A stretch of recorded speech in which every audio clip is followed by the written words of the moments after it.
President Donald Trump says Russia will respond to Ukrainian attacks on airfields and that they don't expect immediate peace. This all comes from the Truth Social. White House correspondent Haley Bull has been tracking these developments. And Haley, we understand the president just put out on social media that he and Putin spoke. What were the big takeaways?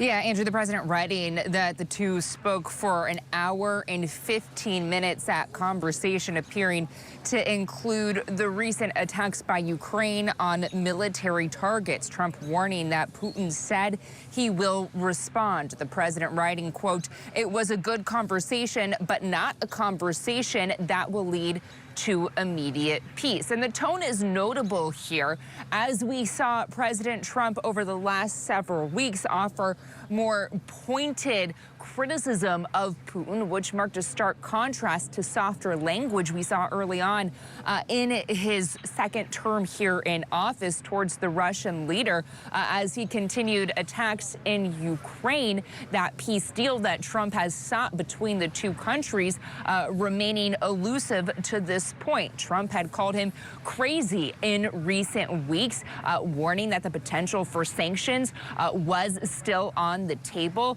Officials here at the White House have told us over the past few weeks that the president was considering all options on the table that would lead to a peace deal. And that certainly appears to be the case, that they are ultimately looking for this to be resolved at the negotiating table. But the statement from President Trump on Truth Social today did not have those same criticisms we have seen more recently. It went on to suggest that Putin suggested participating in discussions with Iran, as the White House had sought to secure a nuclear deal with that nation. Now, this all comes on the heels of direct talks between the Ukrainians and Russians earlier this week that did not yield the Russians agreeing to an immediate ceasefire nor a leader-to-leader meeting with Ukraine President Vladimir Zelensky. Ukrainian officials have been in Washington this week as well, meeting with U.S. officials, Andrew. So certainly a lot of moving pieces and developments we are keeping an eye on.